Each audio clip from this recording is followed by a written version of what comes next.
안녕하세요. 한나TV 한나쌤입니다. 자, 이제 드디어 강의가 다 끝났고 이제부터는 지금 기출문제 풀이를 하고 있는데요. 전에 이 신과 함께 하는 건 기출문제집으로 우리가 30회를 풀었어요. 근데 제가 지금 이번 주 안에 다 풀어드릴 건데 모두 다 풀 수는 없고 띄엄띄엄 푸는 건데 33회를 오늘 풀도록 하겠습니다. 33회. 자, 33회부터 쭉 풀 텐데요. 뭐 쉬운 문제도 있고 조금 난이도가 있는 문제들도 있으니까 여러분들 문제 풀이를 하면서 그 다시 한번 복습한다는 생각으로 공부하시면 좋을 것 같습니다. 자, 그럼 33회 48페이지 1번 문제부터 보도록 할게요. 자, 1번 문제. 자, 1번 문제 너무 쉽죠? 1번 문제 다음 유물이 처음 사용된 시대의 생활 모습으로 옳은 것은 자, 유물이 뭡니까? 동그랗고 가운데 뻥 뚫려 있고 요거 바로 가락바퀴죠. 가락바퀴와 뼈바늘. 가락바퀴는 이렇게 지푸라기처럼 이렇게 실을 꼬았던 좀 굵은 실을 꼬았던 거고 뼈바늘로 그물을 만든다든지 얼기설기 의류 같은 걸 만들었던 거예요. 자, 이것은 바로 언제입니까? 신석기죠. 이 유물은 중앙의 구멍에 축이 된 막대를 끼워 넣고 그 축을 돌리는 방법으로 실을 뽑았던 도구다.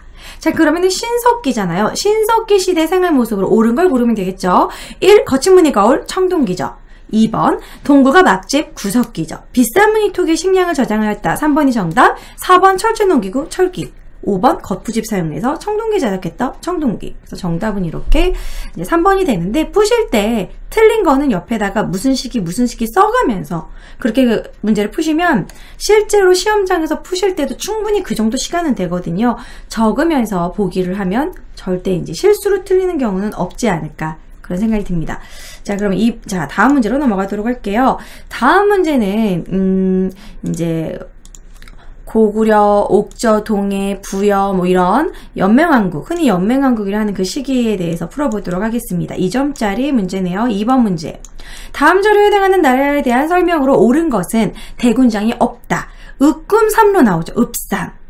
그리고 음락을 침범하면 소나 말 같은 경우로 이렇게 책화로 갚아준다. 책화 나오면 동해가 생각이 나야 되죠. 동해의 책화. 동해는 군장이 없고 읍금삼로가 다스린다. 자, 그러면은 1번 맞는 걸 고르시다. 1번 12월의 영고 어딥니까? 부여 영고. 부여의 제천 행사죠. 그래서 부여라고 써주시고 여러 가들이 별도로 사출도를 다스렸다. 사출도 마가우가 저가구가 요것도 부여네요. 제가웨이 나오면 고구려. 딱 떠올라야 돼요. 특산물로 당궁, 과마, 반어피. 요것이 바로 동해의 특산물입니다. 4번이 정답. 제사장인 청군과 신성지역인 소도가 존재하였다. 사만이죠. 사만에 이렇게 재정분리사회를 표현한 것입니다. 정답은 4번이 되겠네요. 자, 그 다음에 옆에 있는 3번 문제 풀어볼게요. 여기는 좀 문제가 쉬우니까 그래도 몇 개 좀 많이 보고 갈게요. 자, 3번 문제 보도록 하겠습니다. 3번 문제, 저는 이게 좀 약간 까다로운 문제라고 생각을 해요. 그래서 다소 헷갈릴 수 있다는 생각이 들어서 한번 풀고 넘어가려고요. 3점짜리니까 좀 난이도가 있겠죠.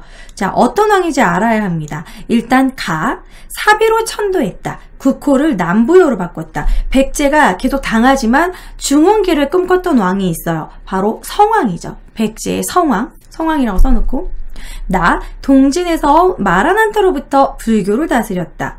마라난타, 불교 다스렸다. 침류왕이네요. 동진.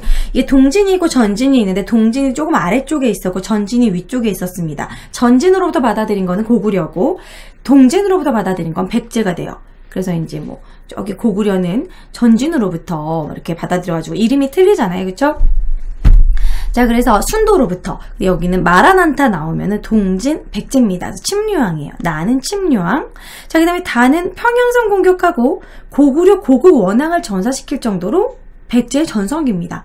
다는 백제의 전성기 바로 근초고왕이죠. 힌트가 있어요. 한 글자, 두 글자, 세 글자. 성왕, 침류왕, 근초고왕. 딱딱 맞죠? 그래서 이렇게 시기적으로 이제 옳게 나열한 것은 일단 성왕이 제일 마지막일 것이고 그 다음에 침류왕이 조금 나중 4세기 후반 그리고 근초고왕이 4세기 중반. 정답은 가가 되겠죠. 가 5번이 되겠네요. 그래서 시기적으로 이렇게 우리가 몇 세기 정확히 모르더라도 왕 이름으로 외워주면 좋아요. 왕 이름으로. 제가 그때 필기를 다 했었습니다. 그래서 처음부터 뭐 이제 백제 왕 이름 고근침, 개문 동무성 뭐 이런 식으로 앞글자만 따서라도 왕 이름의 순서는 좀 여러분들 외워주셔야지 이러한 나열 문제 대비하실 수 있습니다. 그래서 이런 나열 문제 자주 나오니까요. 고구려백제 신라는 왕 순서 그리고 전성기 순서 몇 세기 요 정도는 조금 아셔야 돼요. 자, 넘어갈게요. 자, 그 다음에 다음 장의 49페이지의 문제 풀어보도록 하겠습니다. 49페이지 요 문제도 중급 난이도에서는 이번에도 충분히 나올 수 있는 자주 나오는 문제예요. 수능에서도 자주 나오고 뭐 공무원 한국사 여기저기 자주 나오는 너무나 중요한 문서죠. 자, 일본에서 발견이 됐습니다. 일본 도다이사 쇼쇼인 나오면은 통일신라 쇼쇼인 그리고 촌락의 이름과 넓이, 호구, 소와 말, 토지, 나무 등을 조사했다. 세금 거둘라고 민정문서 나와줘야죠. 다른 거 설명할 필요 없겠죠? 그래서 정답은 5번 민정문서. 뭐 나머지 하나하나 얘기하자면 지게는 광무개혁 때 근대적인 토지 소유 관계를 적은 그런 지게는 그런 광무개혁이 생각이 나야 되는 거고, 홍패는 이제 과거급제한 사람에게 준 것이고, 공명척은 돈을 주고 관직을 사고 파는 이름이 땡땡 이렇게 공으로 이렇게 비어있다. 이름이 비어있는 임명장. 청금록이라는 거는 정말 청요직, 요직에 올라간 그런 양반들의 명단을 적어놓은 것입니다. 청금록. 그런 식으로 약간 양반들이 평민들과 좀 너희들과 달라 이런 식으로 만들기 위한 그런 청금록이고, 정답은 5번이 되겠네요. 자, 스피드하게 다음 문제로 넘어갈게요. 자, 다음 문제에서는 옆으로 가서 7번 문제 한번 보도록 하겠습니다. 7번 문제는 다소 약간 좀 까다로울 수도 있는데 이 문화재가 뭔 줄 몰라도 내용을 잘 읽어보시면 푸실 수 있어요. 자료는 일본 나라현 헤이조쿠 유적에서 출간된 목간인데 고려에 보낸 사절이 귀국하였으므로 덴표우지 2년 10월 28일에 위계를 두 단계 올린다라고 적혀있다. 목간에서 일본이 이 국가를 고려라고 지칭한 사실은, 그러니까 이게 원래 고려가 아니라 이 국가를 고려라고 지칭했다는 게 중요하고요. 당시 이 국가가 고려, 즉 고구려를 계승한 국가로 인식했음을 알려준다. 이 말은 고구려를 계승했고, 고구려를 계승했다는 건 일단 고구려는 아니라는 거죠. 고구려를 계승한 국가 누굴 얘기하는 걸까요? 발해를 얘기하는 거겠죠. 그럼 이제 문제는 쉽습니다. 바로 1번 정답 나오네요. 해동성국이라 불렸다. 선왕 때 전성기의 해동성국. 1번이 정답이고, 자, 2번부터는 오도양계, 고려죠. 구서당 10정, 구주 오소경, 구서당 10정, 통일신라 때. 나당 연합군의 공격으로 멸망하였다. 백제나 고구려. 지방간 감찰을 위해 외사정을 파견하였다. 외사정은 통일신라 때. 그래서 시기적으로 1번이 맞습니다. 자, 그러면 이제 8번으로 넘어갈게요. 8번 문제. 자, 8번 문제도 어렵지 않은데 요 정도만 2점 주고 그래요. 여러분, 8번, 요거 한번 풀어볼까요?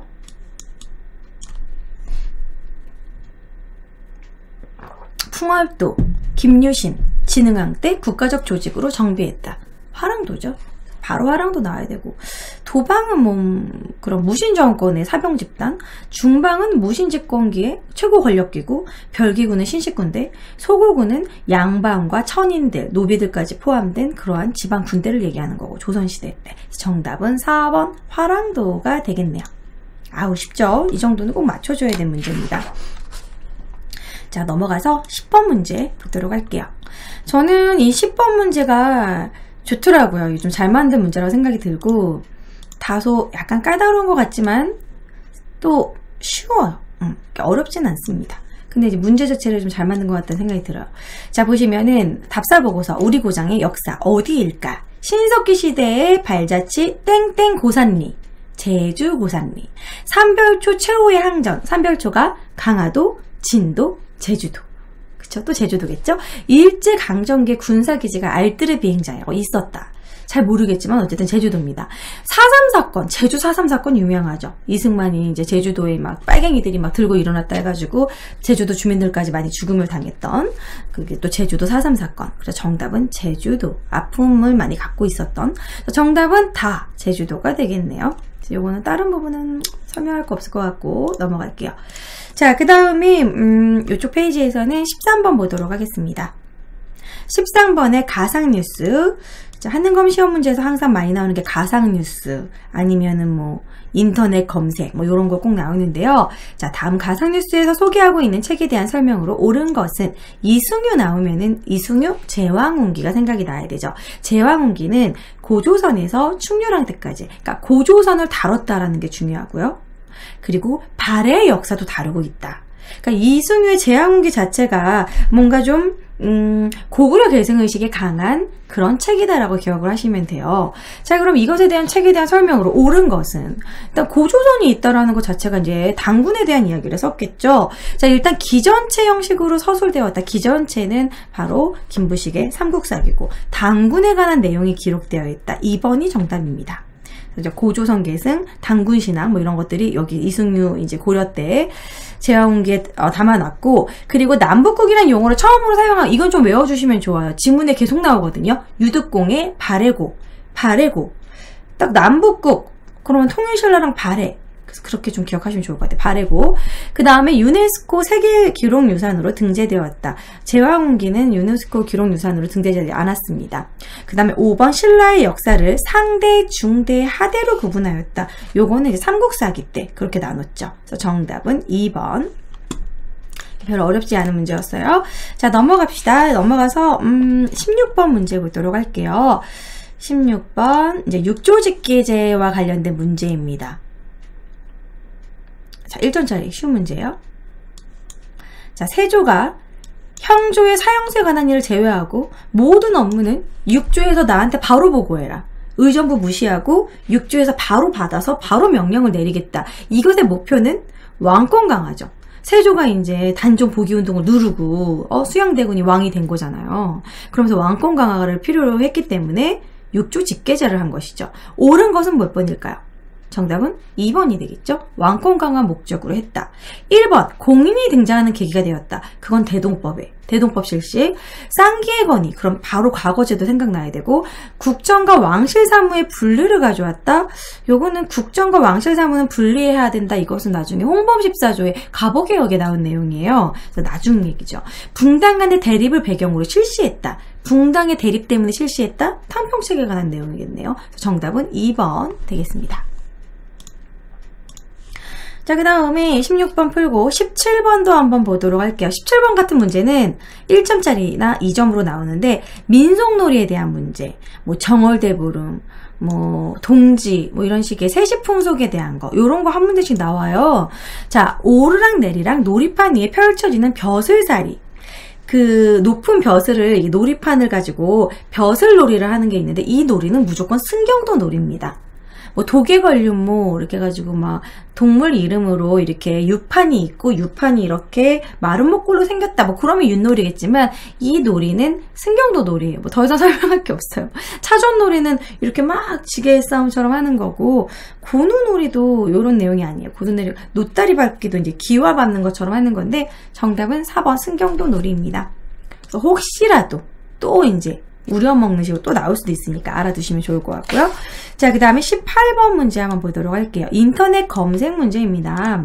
아이고 죄송해요. 인터넷 검색 문제 18번 문제 보도록 할게요.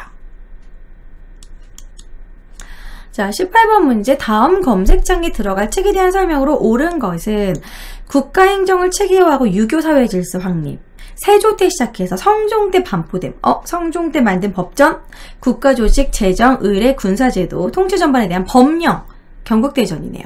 경국대전에 대한 설명으로 옳은 것은 육전체제로 구성되었다. 1번이 정답 딱 나오네요. 1번 경율론 3장을 모아 정리하였다. 요거는 경율론, 경자가 왠지 팔만대장경 같지 않습니까? 이렇게 외워주시면 좋아요. 경율론, 대장경입니다. 역대 전쟁에 대한 기록을 체계화했다. 전쟁 기록하고 관련이 없죠. 전쟁 기록은 사실 동북병감이라는 게 있었어요. 동국병감. 수시력과 회의력, 칠정선 얘기하는 거고, 효자, 충신, 연력, 이거 삼강행실도 이야기하는 겁니다. 정답은 1번 경국대전 육전체제. 왜 육전체제냐면은 이호, 예병, 형공, 그래서 육전체제예요. 그 분야의 법률을 세세하게 만든 거예요. 그래서 육전입니다. 그래서 정답은 1번 이렇게 기억해주면 될 것 같아요. 육전. 자, 그 다음에 19번도 한번 풀어보도록 할게요. 자, 시끄러운 문제는 2점짜리인데도 불구하고 다소 약간 명칭이 약간 어렵게 느껴져서 까다롭게 느껴질 수도 있는 문제입니다. 자, 각 그런 벼슬 이름인데요. 누구의 관직 경력표. 자, 광해군 때는 좌보승지를 관직을 누렸다.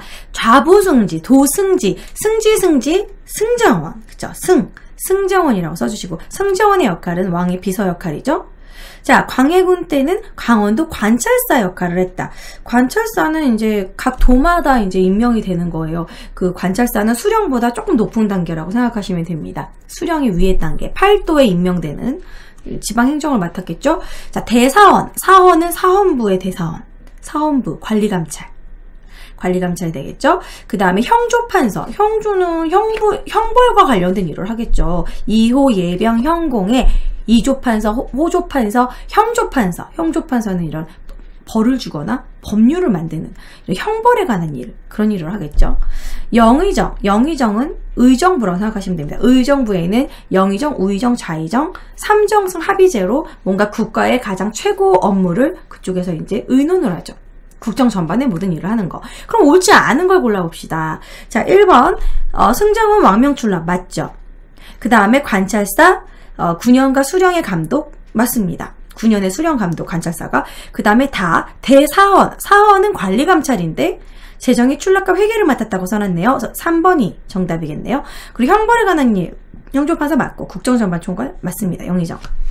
이 재정의 출납과 회계는요, 고려시대 때 3사. 그러니까 이게 고려 때의 3사와 조선시대의 3사는 틀려요. 조선시대 3사는 언론기관, 약간 좀 간쟁, 그런 뭐 간언, 이런 관리감찰, 뭐 이런 게 3사가 들어가는 것이고, 근데 고려 때의 3사는 아주 단순한 회계 업무를 했단 말이에요. 그래서 이 다는 이제 고려 때 3사를 설명한 것입니다. 정답은 3번. 그렇게 푸시면 될 것 같아요. 자, 그 다음에 20번으로 넘어가 보겠습니다. 자, 19번 풀었으니까 20번. 20번도 문제 좋아요. 그런데 이 중에서 아마 여러분들이 처음 들어본 사람이 있을 수도 있어요. 그래서 이번 기회에 그 인물에 대해서 공부하고 넘어가시면 좋을 것 같아서 문제를 뽑아봤습니다. 자, 우리 역사 속의 여성들, 가라에 들어갈 내용으로 적절한 것을 보기에서 골라보자. 역사 속의 그런 여성들의 삶을 조명하는. 자, 1강 선덕여왕. 선덕여왕은 뭐 통일신라에서 여성으로 처음으로 신라왕에 오르다. 맞습니다. 자, 2강은 김만덕. 김만덕이란 여성 들어보셨습니까? 사실 김만덕이라는 여성에 대해서는 우리가 교재에서 막 다루거나 그렇게 하지 않았기 때문에 여러분들이 좀 알고 넘어갔으면 좋겠는데, 장사를 되게 잘했던 타고난 장사꾼이었어요. 그래서 김만덕 같은 경우에는 제주도에서 큰 객주 상단을 꾸렸습니다. 근데 제주도 도민들이 좀 막 흉년이 오고 힘들었을 때 김만덕이 이제 그 사람들을 많이 도와줬던, 흉년으로 고통받는 걸 제주도 빈민들을 도와줬던 좀 상단이 컸던 제주도 객주라고 생각하면 돼요. 유명한 제주도 장사꾼. 제주도의 객주. 어쨌든 어려운 사람을 도와준 일이 있습니다. 김만덕. 유관수는 너무 누구 다 아는 사람이죠. 유관수는 이제 뭐 3.1운동을 이제 몸바쳐서 뭐 아우지 아우네 장터에서 만세 운동을 했던 뭐 유관수는 뭐 그래서 이제 결국에는 고문으로 인해서 어린 나이에 죽음을 맞이했던, 뭐 다 아실 거예요. 유관수 누나. 그 다음에 4강의 나혜석은요, 우리나라 최초의 서양 화가라고 생각하시면 됩니다. 서양 화가로도 유명하고 또 약간 러브스토리도 많은 여자죠. 어쨌든 나혜석은 이제 아무튼 최초의 서양 화가, 그렇게 생각하시면 돼요. 만화 같은 것도 그렸어요, 나혜석이. 자, 그러면 여기서 맞는 걸 고르면 되겠죠. 여성으로 처음으로 신라왕위에 올랐다. 맞고요. 흉년으로 고통받는 빈민을 구했다. 맞고. 유관순, 을밀대에서 노동탄압 규탄? 아니죠. 만세운동이 나와야 되죠. 틀려요. 을밀대에서 노동탄압을 규탄하였다라는 사람은 강주룡이라는 사람이 있는데, 어쨌든 유관순하고 틀린 내용입니다. 최초의 여의사는요, 나혜석이 아니라 최초의 여의사, 제가 유튜브에도 올리긴 했는데 박에스더입니다. 박에스더. 그래서 정답은 가나, 기억 니은이 맞다서 1번이 정답이 되겠네요. 그래서 이런 문제는 좀 당황스러울 수도 있어요. 김만덕이 누구지? 이럴 수도 있으니까 알아두시면 좋을 것 같아요. 박에스더와 박예스더와 김만덕 이렇게 좀 오늘 좀 알고 넘어가면 좋을 것 같습니다. 자, 자, 그 다음에 넘어갈게요. 아니, 채팅창에서 여성가족부에서 억지로 로비언 문제 같다고. 왜 이런 역사 속 여성 이거 다룰 수도 있는 거지. 남자분들 불편해요. 자, 넘어갈게요. 자, 21번 넘어가고 23번 문제 풀어보도록 하겠습니다. 자, 23번 3점짜리 문제인데요. 3점짜리 문제긴 하지만 그렇게까지 어렵진 않습니다. 수신전과 휴량전, 부활, 주장, 대두. 수신전과 휴량전이 뭐였냐면 이제 남편의 일은 아내에게 주는 게 수신전이고, 그런데 부모님 모두가 다 돌아갔을 경우에 어린 자식에게 주는 건 휴량전이었습니다. 근데 이것의 지급이 중단되고 이 법이 실시되면서 죽은 남편과의 의리를 지키려고 하는 여자들이나 부모의 제사를 모시려는 자손들이 경제적으로 어려운 처지에 놓이게 되었다. 이 말은 뭐냐면 직전법인데요. 정답은 이 법의 내용은, 그러니까 수신전과 휴량전이 없어지니까, 만약에 그 전에 직전법 전에 있는 과전법이었다면 전집관리, 현집관리 다 줬어요. 그러니까 관도도 줬단 말이야. 그 땅을 가지고 있을 수 있었어. 그러니까 어느 정도 먹고 살 수 있었는데 현집관리에게만 주는 게 직전법이야. 그러니까 이제 힘든 거죠. 자, 그래서 자손들이 때때로 경제적으로 어려워져서 일각에서는 수신전과 휴량전은 부활시키자는 주장이 대두되기도 했다. 이 법은 결국 직전법을 얘기하는 거고 현직관리에게만 수조권을 지급하였다. 1번이 맞습니다. 노동력의 증발을 법적으로 보장한 거는요, 노급, 시급이라고 하는 것인데 조선시대랑 시기적으로도 다르고 고려 때 있었던 거죠. 자, 그 다음에 인품과 공로를 토지 지급의 기준으로 삼았다. 이것도 역시 전식과에서 나오는 개정전식과 혹은 역분전을 얘기하는 건데, 인품과 공로를 따져가지고 퇴조안건이 이제 자기 신하들한테 준 거예요. 근데 사실 인품이라는 거는 사실 그냥 정말 너는 착하고 못됐으니까 주는 그런 게 아니라 그 호족의 그런 권력의 범위에 따라서 줬기 때문에 이걸 딱히 뭐라고 딱 말할 게 없으니까 인품이라고 얘기를 한 겁니다. 어쨌든 이거는 고려 때 역분전, 개정전식과를 얘기하는 거고, 자, 어쨌든 역분전을 얘기한다고 생각하시면 돼요. 부족한 재정을 보충하기 위해서 결작을 부과했다. 결작이란 얘기가 나오면은 이 결작은 이제 균역법을 실시해가지고 군포를 2필에서 1필로 바꿨는데 그때 부족한 거를 결작이나 선무공관포로 추가했다. 그런 거에 나오는 거고, 선해법이라는 이름으로 경기도에서 처음 시행했다는 거. 선해법, 선해청, 대동법에 관한 내용입니다. 그전에는 특산물을 내야 되는 거를 이제 쌀이나 화폐 이렇게 내게 했던 게 대동법이죠. 그래서 정답은 1번 현직관리에게만 수조권을 지급하였다. 1번이 됩니다. 그 다음에 이제 24번 문제도 한번 풀어보도록 할게요. 24번. 승려 사진 문제가 하나씩 꼭 나오는데요. 원효, 의상, 의천, 진울, 요런 데도 나오는데, 이제 의외로 요런 데도 나올 수도 있어요. 자, 사명대사 나오면은 다른 말로 사명대사를 뭐라고 하죠? 임진왜란 때 의병을 이끌고 평양전투에서 활약했다. 선주의 명령으로 일본에 파견됐다. 이 사명대사는 도수를 부려가지고 일본 이런 설이 있어요. 일본 애들이 막 우리나라 덥게 하려고 막 온도를 막 엄청 지폈는데 그랬는데 막 도수를 부려서 막 냉기가 있게 하고 막 축지법을 하고 유정이죠, 유정. 사명대사 나오면 유정입니다. 다른 사람들은 시기적으로 맞지도 않아요. 그쵸? 도서는 통일신라 말에 이제 풍수지리설에 능했던, 풍수지리설을 도입했던 사람이고, 의천, 의상, 진울 모두 고려 때 사람이고, 그래서 정답은 유정. 답은 4번입니다. 자, 그 다음에 25번 문제도 풀어볼게요. 바로 밑에 문제. 자, 25번은 한중록을 이야기하고 있습니다. 해경궁 홍씨는 한중록을 통해 자신의 삶을 이야기하고 있다. 비록 아들이 임금이 되었지만, 정조가 임금이 됐지만 그는 정치권의 분쟁과 은밀한 궁중 내 음모 속에서 남편을 잃고, 이 남편 누굽니까? 사도세자죠. 해경궁 홍씨의 남편 사도세자. 이런 그녀의 생애는 그녀가 살았던 시기 정치 상황과 긴밀하게 연결되어 있다. 자, 그럼 이 정치 상황이 과연 어땠을까? 사도세자를 죽음에 몰게 했던 사람들은 서인들이었고, 그 서인들 중에서 사도세자의 죽음이 안타깝다라고 여겼던 사람들은 그 서인들 중에서도 또 노론들 중에서도 이제 안타깝다고 생각한 사람들은 시파, 당연하다라고 생각하는 사람은 벽파. 당연하다고 생각하는 사람은 정말 너무 마음이 벽 같다, 딱딱하다 이렇게 생각해서 벽파로 기억하시면 좋은데, 어쨌든 그런 상황인데 옳은 걸 골라볼게요. 자, 옳은 건 지금 말한 것처럼 이 시기에는 벽파와 시파의 대립이 심화되었다. 1번이 맞고요. 왕권 강화를 위해 비변사가 혁파된 게 아니라 오히려 비변사는 이때 당시 이제 붕당이 이제 거의 이제 세도 정치가 돼가면서 나중에 비변사가 강화됩니다. 비변사가 없어지지 않았어요. 비변사가 혁파되는 건 나중에 흥선대원군 때 혁파됩니다. 세도 정치를 정리하기 위해서.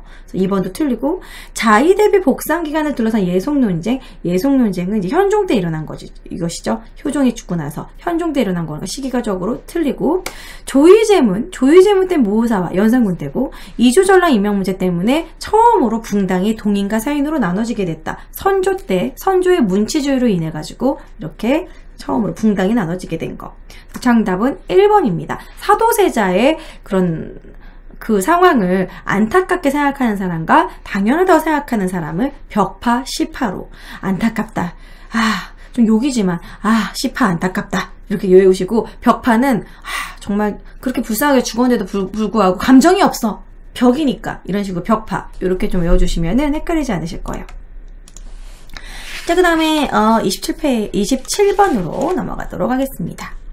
27번 문제도 이렇게 문화재와 뭐랄까 그런 장소 이렇게 해가지고 문제 잘 낸 것 같아요. 자, 1번 1번이래. 27번. 자, 용담정. 최재우가 용담 유사를 만든 건데 여기서 동학을 창시한 곳입니다.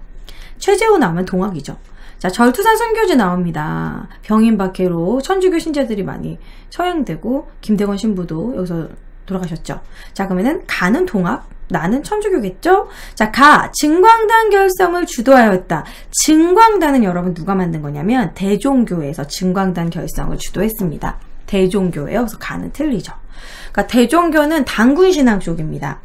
그 다음에 이제 조상에 대한 제사를 거부하였다. 제사 거부는 천주교죠. 그래서 틀리죠. 찍 거주시고. 자, 기관지로 만세보 나오면요. 만세보가 지문에 은근히 많이 나오는데 천도교로 기억하시면 돼요. 만세보, 천도교.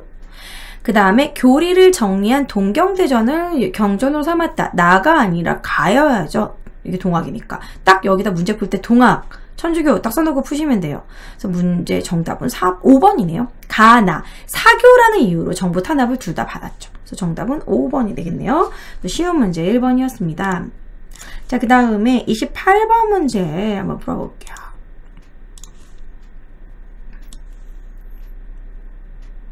자, 한국사 수행평가 보고서 안내. 조선 후기에 편찬된 역사서와 지리서를 조사하여 보고서로 제출하시오. 아방강이었고 이런 식으로. 조선 후기에 편찬된 역사서와 지리서는요, 무조건 뭐에 영향을 받는다고 생각하시면 되냐면, 조선 후기는 뭔가 우리나라 국토의 실체, 실용성 이런 거에 집착합니다. 실학의 영향을 받습니다. 실학의 영향을 받아서 국학 연구가 활발해지거든요.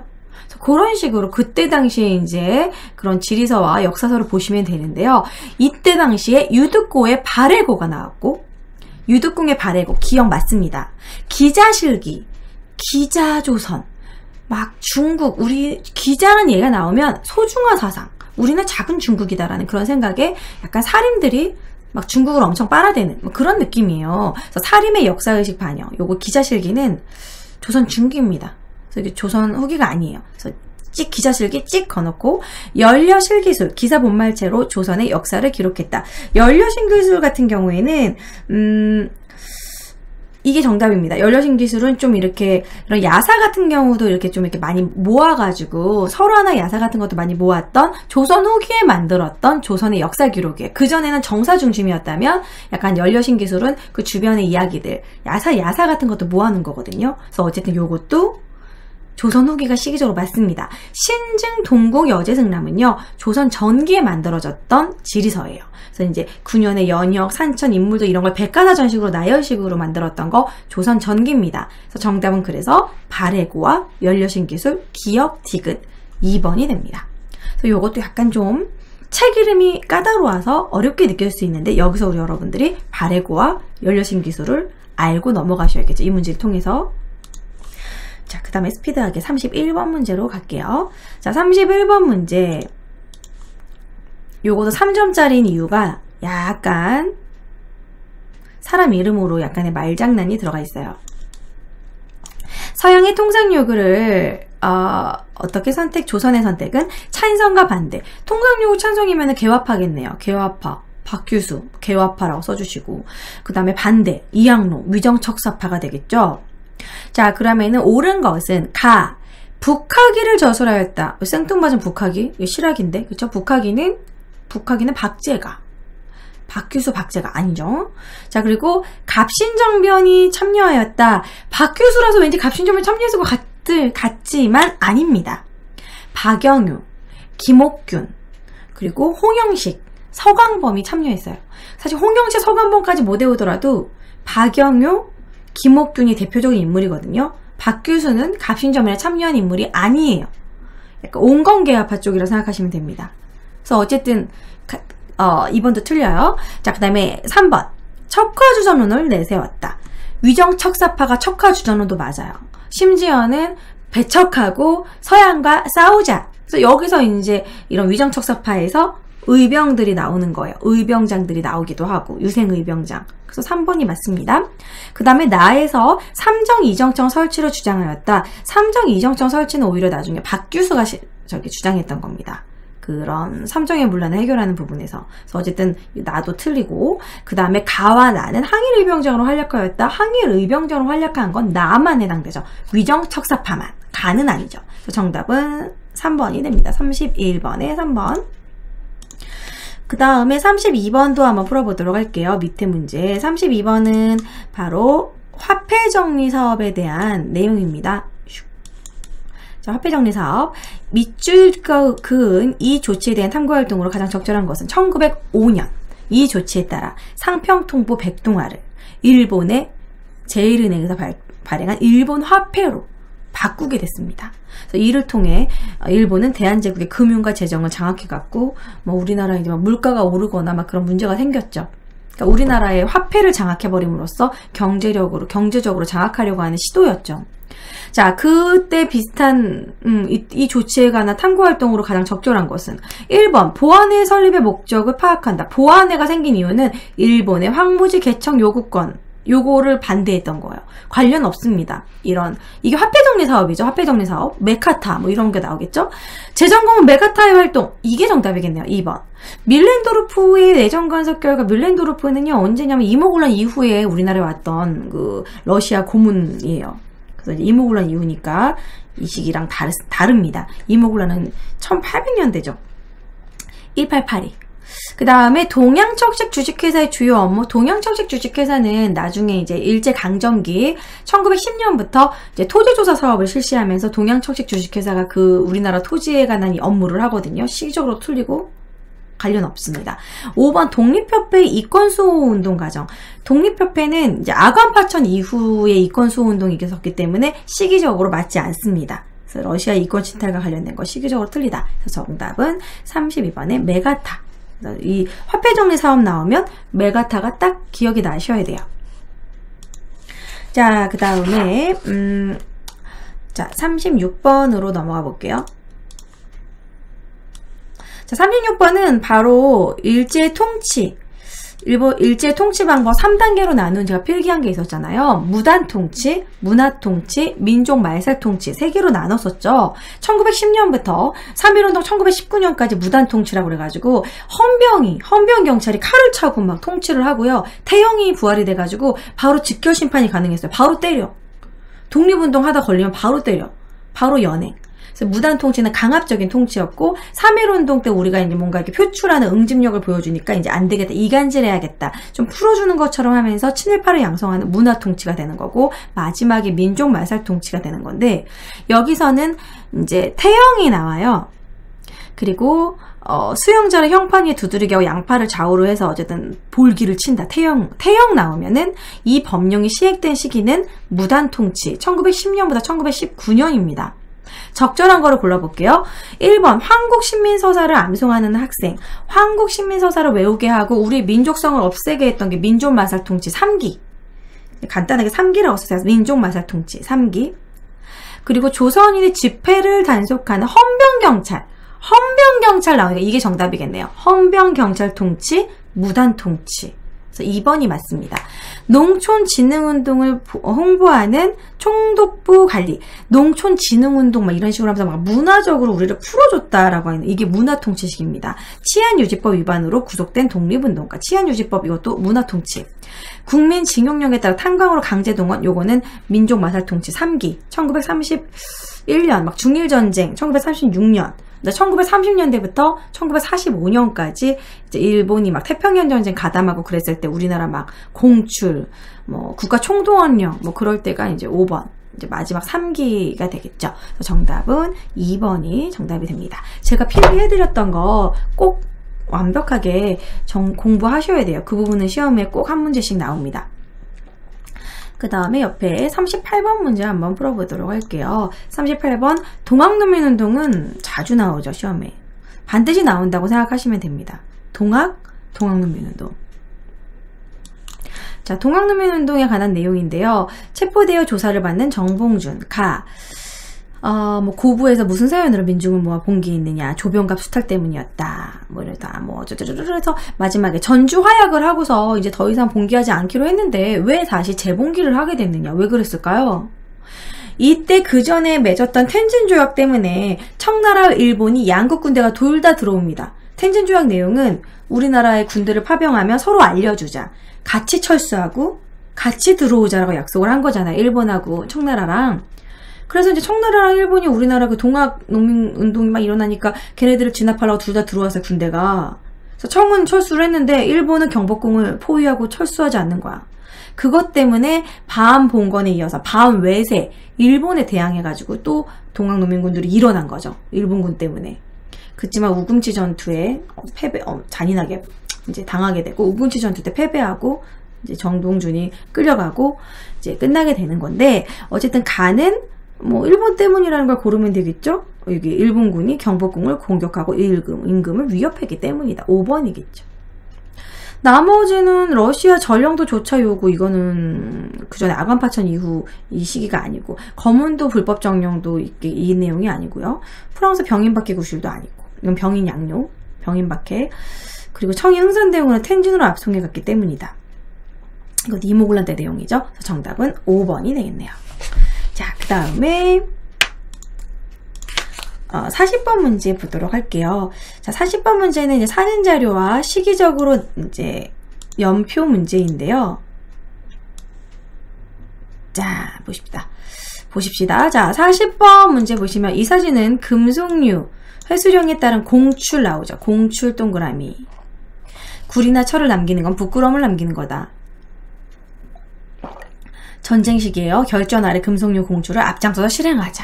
그러니까 우리가 먹고 있었던 숟가락, 밥그릇, 녹그릇 다 모든 금속류를 싹 다 가져갔어요. 일본 애들. 이때가 언제냐면 바로 국가총동원령.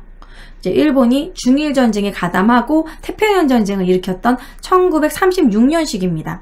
그러니까 1936년 이후 중일전쟁 포인트, 그 중일전쟁 이후예요. 그래서 정답은 마가 되겠죠. 이 마 시기에 1937년부터 1945년 이때 최후의 발악, 이게 바로 이제 국가 총동원령을 했을 시기입니다. 정답은 5번이죠.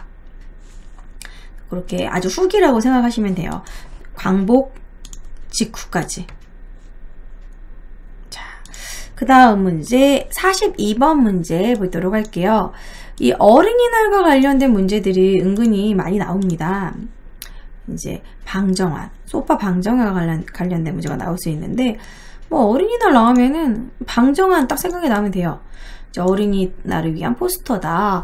어린이에 대한 인격적 예우를 허하게 해라. 어린이들이 고요히 배우고 즐거이 놀기에 속한 뭐 가정 사회설을 행하게 해야 되는데 아동 존중 사상. 어린이날을 만들었던 사회운동 방정환 김기전들이 주동하였다. 이게 정답이네요. 개간사업과 저축운동 장려? 이거는 어린이날과 관련이 없죠. 개간사업과 저축운동. 네. 약간 그런 거. 국채보상운동과 좀 더 가까운 것 같고, 통감부의 방해와 탄압으로 실패하였다? 이것도 국채보상운동이고, 대구에서 시작, 이것도 국채보상운동. 식민지 교육에 반대해서 동맹휴학을 전개하였다. 이거는 이제 광주 학생항일운동 관련된 것 같고, 정답은 1번입니다. 간단하게 풀 수 있는 문제였고요. 자, 그 다음에 44번 볼게요. 44번. 자, 이번 회차에 국가 총동 운영에 관한 문제가 참 많이 나왔네요. 어쨌든 이 시기에 어떤 식으로 교육을 했느냐. 자, 국가 총동원법 1940년대 정도를 이제 얘기하는 건데, 이 법령이 적용되었던 일제 교육 정책에 대해서 말해볼까요? 이때 우리나라를 뭐 공부를 시켜주지 않았겠죠. 정말 그 일본어 교육만 했었고 한국어 교육을 시켜주지 않았고, 그리고 이때는 내선일체, 뭐 한국 신민 서사를 외우게 하고 이제 신민으로서의 교육을 시켰어요. 일본인으로서의 교육, 이런 식으로 신사참배를 막 강요하고 창씨개명도 있었고. 그래서 이때 옳은 걸 골라보면 사립학교 규칙을 제정하였다. 요거는 시기적으로 맞지가 않습니다. 어쨌든 우민화 정책을 했던 시기고, 그 사립학교 규칙은 그 전이고, 경성제국대학을 설립하였다. 그것도 우리가 밀립대학 설립운동을 했을 때 일본이 그거를 이제 무마하기 위해서 경성제국대학을 설립해주고, 그게 지금의 서울대죠. 시기가 안 맞아요. 이것도 20년대고, 경성제국대학 설립이 1924년인가 그래요. 소학교를 국민학교로 개칭했다. 3번이 맞습니다. 그러니까 국민학교라는 것이 그런 천황의 국민, 이런 식의, 그러니까 신민을 의미하는 천황의 국민, 이런 식의 명칭이었기 때문에, 그래서 우리나라가 국민학교를 초등학교로 바꾼 거예요. 안 좋은 용어이기 때문에.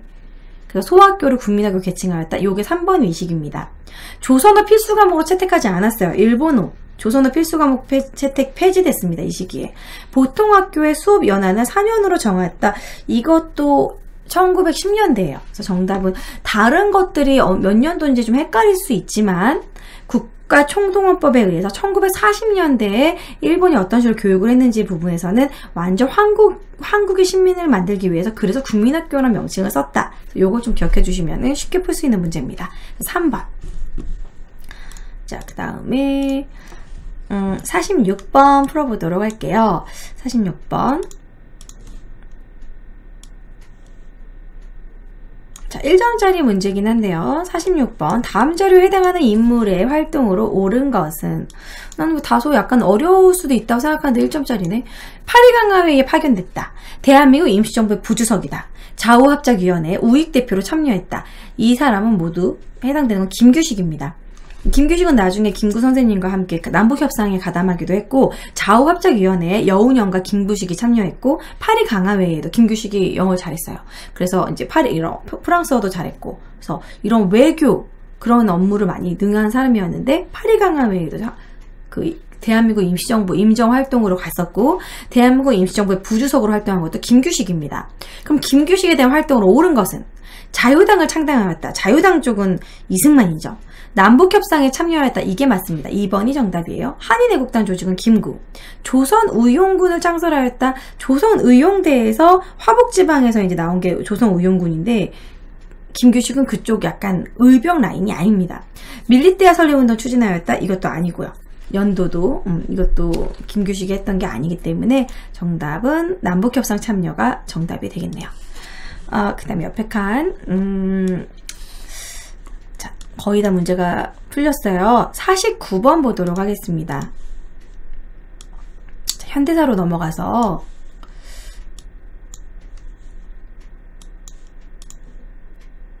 짠! 자, 다음과 같이 개원한 국회가 운영되던 시기의 정치 상황으로 옳은 것은? 여기서 거의 73석, 많은 석을 하고 있는 것이 바로 유신정우회죠. 유신정우회라는 게 이제 포인트입니다. 유신체제라는 걸 알 수 있죠. 유신정우회, 유신체제의 정당이었고, 이때가 1972년 유신체제. 그리고 유신체제에 대한 포인트가 대통령 임기가 6년이었고, 어떻게 보면은 진짜 우리나라의 그런 완전 헌법을 제일 많이 획기적으로 뜯어 고친 게 유신체제입니다. 완전 그 한국적 민주주의라고 하기도 하고, 이제 이때 모든 게 싹 바뀌었기 때문에 이제 박정희가 원래 30이었는데 4공화국이 된 시기죠. 유신체제. 그리고 막 긴급조치권도 있었고, 어쨌든 여기에 이 시기 박정희 유신체제 이 시기에 운영되었던 시기의 정치상으로 옳은 걸 골라봅시다.